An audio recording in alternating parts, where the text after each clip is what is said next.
इस वीडियो में हम सॉल्व करेंगे बाजार टॉपिक के कुछ महत्वपूर्ण प्रश्न। दोस्तों मैंने पिछले कई टॉपिक अर्थशास्त्र विषय के कंप्लीट करा रखे हैं और आज हम बाजार टॉपिक को कंप्लीट करेंगे कुछ महत्वपूर्ण प्रश्नों के साथ। हेलो नमस्कार दोस्तों, मेरा नाम है दिनेश और आप देख रहे हैं जेड क्लास अकेडमी। दोस्तों चलिए शुरू करते हैं बिना किसी टाइम वेस्ट के। और ये रहा आज का पहला प्रश्न। बाजार क्या है? कोई भौतिक स्थान, खरीदारों और विक्रेताओं के बीच लेन देन की प्रक्रिया, केवल विक्रेताओं का समूह, केवल खरीदारों का समूह।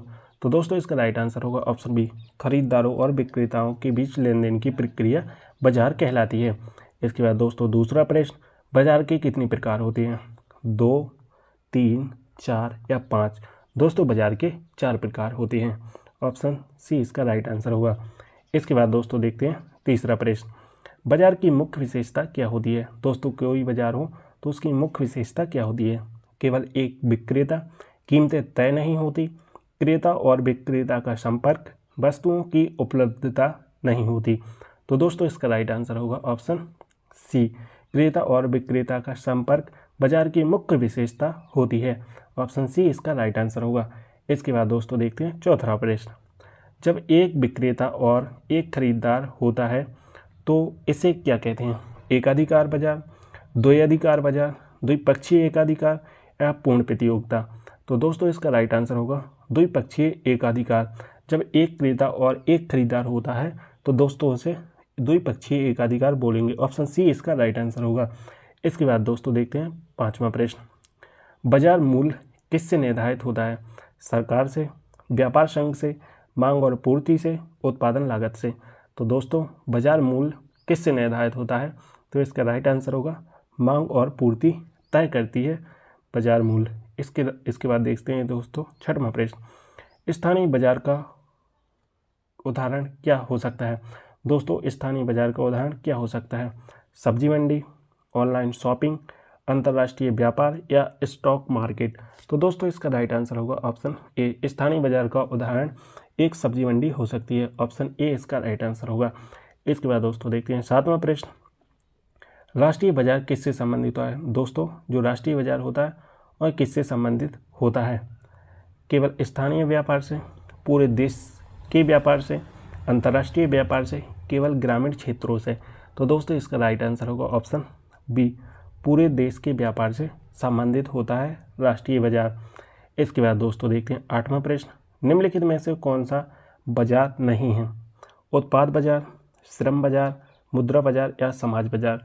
तो दोस्तों इसका राइट आंसर होगा ऑप्शन डी, समाज बाजार नहीं कहलाता। ऑप्शन डी इसका राइट आंसर होगा। इसके बाद दोस्तों देखते हैं नौवां प्रश्न, बाजार की प्रतिस्पर्धा में कौन सा कारक महत्वपूर्ण है? तो सरकार की नीतियाँ, खरीदारों की संख्या, विक्रेताओं की संख्या या उपरोक्त सभी? तो जो बाजार की प्रतिस्पर्धा है उनमें कौन सा कारक महत्वपूर्ण है? तो दोस्तों इसका राइट आंसर होगा ऑप्शन डी, उपरोक्त सभी होगा। सरकार की नीतियाँ होंगी, खरीदारों की संख्या होगी और विक्रेताओं की भी संख्या होगी। ऑप्शन डी इसका दोस्तों राइट आंसर। इसके बाद दोस्तों हम देखते हैं अगला प्रश्न यानी 10वां प्रश्न, बाजार में पूर्ण प्रतियोगिता तब होती है जब केवल एक विक्रेता हो, बहुत से विक्रेता और खरीदार हों, सरकार हस्तक्षेप करे, विक्रेताओं के पास पूर्ण नियंत्रण हो? तो दोस्तों इसका राइट आंसर होगा ऑप्शन बी, बहुत से विक्रेता और खरीदार हो। बाजार में पूर्ण प्रतियोगिता तब होती है जब बहुत से विक्रेता और खरीदार हों। ऑप्शन बी इसका राइट आंसर होगा दोस्तों। इसके बाद दोस्तों देखते हैं हम 11वां प्रश्न, पूर्ण प्रतियोगिता वाले बाजार में विक्रेता की क्या स्थिति होती है? जब पूर्ण प्रतियोगिता वाले बाजार में विक्रेताओं की क्या स्थिति होती है? दोस्तों स्वतंत्र होती है या मूल्य निर्धारण में शक्ति होती है? मूल्य निर्धारण की शक्ति नहीं होती, केवल कुछ विक्रेताओं का नियंत्रण होता है। पूर्ण प्रतियोगिता वाले बाजार में विक्रेता की क्या स्थिति होती है? तो इसका राइट आंसर होगा मूल्य निर्धारण की शक्ति नहीं होती है पूर्ण प्रतियोगिता वाले बाजार में। ऑप्शन सी इसका राइट आंसर होगा। इसके बाद दोस्तों देखते हैं 12वां प्रश्न, मूल्य भेदभाव किस बाजार में संभव है? दोस्तों मूल्य भेदभाव किस बाजार में संभव होता है? पूर्ण प्रतियोगिता, एकाधिकार, अल्पाधिकार, द्वैधाधिकार? तो दोस्तों इसका राइट आंसर होगा एकाधिकार बाजार में मूल्य भेदभाव संभव होता है। इसके बाद दोस्तों देखते हैं हम 13वां प्रश्न, द्वैधाधिकार बाजार में कितने विक्रेता होते हैं? एकाधिकार बाजार में कितने विक्रेता होते हैं दोस्तों? 1, 2, 3 या अनेक? तो दोस्तों इसका राइट आंसर होगा ऑप्शन बी, द्वैध अधिकार बाजार में 2 विक्रेता होते हैं। इसके बाद दोस्तों देखते हैं 14वां प्रश्न, अल्पाधिकार ओलिगोपोलियो का मुख्य लक्षण क्या है? एक ही विक्रेता, केवल 2 विक्रेता, कुछ विक्रेता जो बाजार को प्रभावित कर सकते हैं, कोई प्रतिस्पर्धा नहीं। अल्पाधिकार का मुख्य लक्षण क्या है दोस्तों? तो इसका राइट आंसर होगा ऑप्शन सी, कुछ विक्रेता जो बाजार को प्रभावित करते हैं। ऑप्शन सी इसका राइट आंसर होगा। इसके बाद दोस्तों देखते हैं 15वां प्रश्न, बाजार का सबसे बड़ा उदाहरण कौन सा है? पूर्ण प्रतियोगिता, एकाधिकार, अल्पाधिकार, द्वैध अधिकार? दोस्तों बाजार का सबसे बड़ा उदाहरण कौन सा है? तो इसका राइट आंसर होगा ऑप्शन ए, पूर्ण प्रतियोगिता बाजार का सबसे बड़ा उदाहरण है। ऑप्शन ए इसका राइट आंसर होगा। इसके बाद दोस्तों देखते हैं हम 16वां प्रश्न, जब किसी उत्पाद की मांग उसकी पूर्ति से अधिक होती है तो उसे क्या कहते हैं? अधिशेष, संतुलन, घाटा या प्रतिस्पर्धा? तो दोस्तों इसका राइट आंसर होगा ऑप्शन सी, अधिशेष बोलेंगे। जब किसी उत्पाद की मांग उसकी पूर्ति से अधिक होती है तो सरप्लस बोलेंगे उसे, या अधिशेष बोलेंगे। इसके बाद दोस्तों देखते हैं हम 17वां प्रश्न, बाजार संतुलन क्या दर्शाता है? जब मांग अधिक हो, जब पूर्ति अधिक हो, जब मांग और पूर्ति बराबर हो, जब सरकार हस्तक्षेप करे? तो दोस्तों इसका राइट आंसर होगा ऑप्शन सी, जब मांग और पूर्ति बराबर हो बाजार संतुलन कहलाता है। इसके बाद दोस्तों देखते हैं 18वां प्रश्न, एकाधिकार बाजार का मुख्य उदाहरण कौन सा है? रेलवे, होटल उद्योग, सब्जी मंडी, ऑटोमोबाइल कंपनियां? तो दोस्तों इसका राइट आंसर होगा ऑप्शन ए, रेलवे। एकाधिकार बाजार का मुख्य उदाहरण होता है रेलवे। इसके बाद दोस्तों देखते हैं हम 19वां प्रश्न, प्रतिस्पर्धात्मक बाजार में उत्पादकों की कीमतें कैसे तय होती हैं? प्रतिस्पर्धात्मक बाजार में उत्पादकों की कीमतें कैसे तय होती हैं? सरकार द्वारा, विक्रेताओं द्वारा, बाजार की ताकतों द्वारा या व्यापारियों के समूह के द्वारा? तो दोस्तों इसका राइट आंसर होगा ऑप्शन सी, बाजार की ताकतों के द्वारा। इसके बाद दोस्तों देखते हैं हम 20वां प्रश्न, निम्नलिखित में कौन सा बाजार मॉडल सबसे प्रतिस्पर्धी होता है? पूर्ण प्रतियोगिता, एकाधिकार, द्वैध अधिकार या अल्पाधिकार? तो दोस्तों इसका राइट आंसर होगा पूर्ण प्रतियोगिता वाला बाजार मॉडल सबसे प्रतिस्पर्धी होता है। इसके बाद दोस्तों देखते हैं 21वां प्रश्न, पूर्ण प्रतियोगिता बाजार में विक्रेता कितने होते हैं? जो पूर्ण प्रतियोगिता बाजार है उसमें विक्रेता कितने होते हैं? केवल 1, केवल 2, बहुत अधिक या कोई नहीं? तो दोस्तों इसका राइट आंसर होगा ऑप्शन सी, पूर्ण प्रतियोगिता वाले बाजार में विक्रेता बहुत अधिक होती हैं। इसके बाद दोस्तों 22वां प्रश्न, एकाधिकार बाजार में किसका नियंत्रण होता है? केवल खरीदारों का, केवल विक्रेताओं का, सरकार का, एकमात्र विक्रेता का? तो दोस्तों इसका राइट आंसर होगा ऑप्शन डी, एकमात्र विक्रेता का एकाधिकार बाजार में नियंत्रण होता है। ऑप्शन ए इसका राइट आंसर होगा। अल्पाधिकार बाजार में कीमत निर्धारण किस पर निर्भर करती है? जो दोस्तों अल्पाधिकार बाजार होता है उसमें कीमत निर्धारण किस पर निर्भर करती है? केवल विक्रेता पर, केवल एक विक्रेता पर, केवल खरीदार पर, कुछ प्रमुख विक्रेताओं की रणनीति पर या सरकार के फैसलों पर? तो दोस्तों इसका राइट आंसर होगा कुछ प्रमुख विक्रेताओं की रणनीति पर अल्पाधिकार बाजार में कीमत निर्धारण निर्भर करती है। ऑप्शन सी इसका राइट आंसर होगा। इसके बाद दोस्तों देखते हैं 24वां प्रश्न, यदि बाजार में केवल 2 विक्रेता होते हैं तो इसे क्या कहते हैं? एकाधिकार बाजार, द्वैध अधिकार बाजार, अल्पाधिकार बाजार या पूर्ण प्रतियोगिता वाला बाजार? तो दोस्तों इसका राइट आंसर होगा द्वैध अधिकार बाजार बोलेंगे। ऑप्शन बी इसका राइट आंसर होगा। इसके बाद दोस्तों देखते हैं 25वां प्रश्न, मुद्रा बाजार में कौन सी वित्तीय साधन शामिल होते हैं? जो मुद्रा बाजार है उसमें कौन से वित्तीय साधन शामिल होते हैं? दीर्घकालिक ऋण साधन, लघु अवधि के वित्तीय साधन, केवल स्टॉक और बॉन्ड, रियल एस्टेट निवेश? तो दोस्तों इसका राइट आंसर होगा ऑप्शन बी, लघु अवधि के वित्तीय साधन। मुद्रा बाजार में वित्तीय साधन शामिल होते हैं तो लघु अवधि के वित्तीय साधन शामिल किए जाते हैं। ऑप्शन बी इसका राइट आंसर होगा। इसके बाद दोस्तों देखते हैं 26वां प्रश्न, पूंजी बाजार किसके लिए होता है?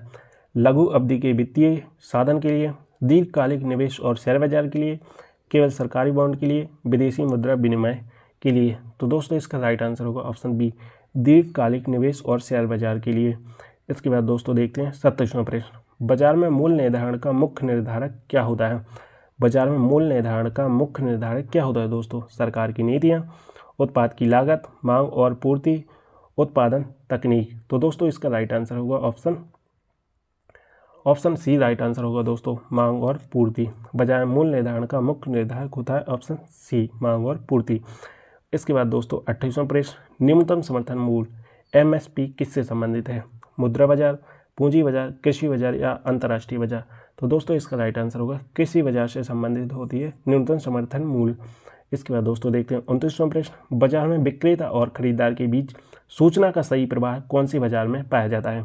पूर्ण प्रतियोगिता, एकाधिकार, द्वैधाधिकार या अल्पाधिकार? तो दोस्तों इसका राइट आंसर होगा ऑप्शन ए, पूर्ण प्रतियोगिता वाले बाजार में विक्रेता और खरीदार के बीच सूचना का सही प्रवाह होता है पूर्ण प्रतियोगिता वाले बाजार में, ऑप्शन ए इसका राइट आंसर होगा। इसके बाद दोस्तों 30वां प्रश्न, स्टॉक मार्केट किस प्रकार के बाजार का उदाहरण है? मुद्रा बाजार, पूंजी बाजार, कृषि बाजार या श्रम बाजार? तो दोस्तों स्टॉक मार्केट है और पूंजी बाजार का उदाहरण है दोस्तों, पूंजी बाजार का उदाहरण है स्टॉक मार्केट। इसके बाद दोस्तों देखते हैं हम 31वां प्रश्न, यदि किसी वस्तु की कीमत सरकार द्वारा तय की जाती है तो इसे क्या कहते हैं? मूल बाजार, नियंत्रित मूल्य, संतुलन मूल्य या गतिशील मूल्य? तो दोस्तों इसका राइट आंसर होगा ऑप्शन बी, नियंत्रित मूल्य बोलेंगे। यदि किसी वस्तु की कीमत सरकार द्वारा तय की जाती है तो उसे मूल्य नियंत्रित बोलते हैं। इसके बाद दोस्तों देखते हैं 32वां प्रश्न, जब सरकार बाजार में हस्तक्षेप करती है तो इसे क्या कहते हैं? जब कोई सरकार बाजार में हस्तक्षेप करती है तो इसे क्या कहते हैं दोस्तों? आर्थिक सुधार, बाजार नियमन, आर्थिक उदारीकरण या बाजार प्रतिस्पर्धा? तो दोस्तों इसका राइट आंसर होगा ऑप्शन बी, बाजार नियमन बोलेंगे। इसके बाद दोस्तों देखते हैं हम 33वां प्रश्न, बाजार में एकाधिकार से बचने के लिए सरकार क्या करती है? व्यापार पर कर बढ़ाती है, प्रतिस्पर्धा कानून लागू करती है, अधिक सब्सिडी देती है, सभी उत्पादों का मूल्य तय करती है? तो दोस्तों इसका राइट आंसर होगा ऑप्शन बी, प्रतिस्पर्धा कानून लागू करती है। इसके बाद दोस्तों देखते हैं 34वां प्रश्न, कृत्रिम कमी, आर्टिफिशियल स्कार्सिटी का उपयोग किस बाजार में किया जाता है? पूर्ण प्रतियोगिता, एकाधिकार, द्वैधाधिकार या अल्पाधिकार? तो दोस्तों इसका राइट आंसर होगा ऑप्शन बी, एकाधिकार वाले बाजार में कृत्रिम कमी का उपयोग किया जाता है या आर्टिफिशियल स्कार्सिटी का उपयोग किया जाता है एकाधिकार वाले बाजार में। इसके बाद दोस्तों देखते हैं हम 35वां प्रश्न, कौन सा कारक बाजार संरचना को प्रभावित करता है? खरीदारों की संख्या, विक्रेताओं की संख्या, उत्पादों का भेदभाव, उपरोक्त सभी? तो दोस्तों इसका राइट आंसर होगा ऑप्शन डी, उपरोक्त सभी। इसके बाद देखते हैं हम 36वां प्रश्न, बाजार में उत्पादों की कीमत किसके द्वारा तय की होती है? बाजार में उत्पादों की कीमत किसके द्वारा तय होती है? सरकार, विक्रेताओं द्वारा, मांग और पूर्ति के नियमों द्वारा, केवल उपभोक्ताओं द्वारा? तो दोस्तों इसका राइट आंसर होगा ऑप्शन सी, मांग और पूर्ति के नियमों द्वारा। इसके बाद दोस्तों 37वां प्रश्न, साझा बाजार जॉइंट मार्केट किस प्रकार का बाजार है? जहां केवल एक विक्रेता हो, जहां उत्पाद एक जैसे हों और विक्रेता सहयोग करे, जहां सरकार ही विक्रेता हो, जहां कोई प्रतिस्पर्धा ना हो? तो दोस्तों इसका राइट आंसर होगा जहां उत्पाद एक जैसे हों और विक्रेता सहयोग करे, ऑप्शन बी इसका राइट आंसर होगा। इसके बाद दोस्तों देखते हैं हम 38वां प्रश्न, स्वतंत्र प्रतिस्पर्धा वाले बाजार में विक्रेता की स्थिति कैसी होती है? और मूल्य तय कर सकता है, उसे बाजार मूल्य स्वीकार करना पड़ता है, उसे सरकार द्वारा तय किए गए मूल्य का पालन करना पड़ता है और कीमतें बढ़ाने के लिए स्वतंत्र है? तो दोस्तों इसका राइट आंसर होगा ऑप्शन बी, उसे बाजार मूल्य को स्वीकार करना पड़ता है, ऑप्शन बी इसका राइट आंसर होगा। इसके बाद 39वां प्रश्न, बाजार विफलता मार्केट फेलियर कब होती है? जब बाजार में प्रतिस्पर्धा अधिक होती है, जब बाजार पूरी तरह से स्वतंत्र हो, जब बाजार मांग और पूर्ति को नियंत्रित नहीं कर पाता, जब सरकार बाजार को नियंत्रित करती है? तो दोस्तों इसका राइट आंसर होगा ऑप्शन सी, जब बाजार और मांग पूर्ति को नियंत्रित नहीं कर पाता, ऑप्शन सी इसका राइट आंसर होगा दोस्तों। इसके बाद चलते हैं 40वां प्रश्न, कौन सा कारक बाजार को कार्य प्रणाली को प्रभावित नहीं करता? और कौन सा कारक है जो बाजार की कार्य प्रणाली को प्रभावित नहीं करता? विज्ञापन, उत्पादन तकनीक, उपभोक्ता का व्यक्तिगत नाम या सरकार की नीतियाँ? तो दोस्तों इसका राइट आंसर होगा ऑप्शन सी, उपभोक्ता का व्यक्तिगत नाम। दोस्तों हमने 40 क्वेश्चन कंप्लीट कर लिए हैं जो बाजार टॉपिक से लिए गए हैं और 40 ही क्वेश्चन इस टॉपिक में हमने कवर किए हैं और 40 ही क्वेश्चन थे। तो हम अगला टॉपिक देखेंगे और आप नए हो चैनल पे तो चैनल को सब्सक्राइब कर लेना, क्योंकि मैं सभी टॉपिक की MCQ सॉल्व कराता जा रहा हूँ एक लाइन से। और मुझे कमेंट बॉक्स में बताइए आपको किस टॉपिक की MCQ चाहिए, मैं कंप्लीट करा दूंगा। इसके बाद मैं लेक्चर एक एक कोच से लेने की कोशिश करूंगा। मिलते हैं नेक्स्ट वीडियो में।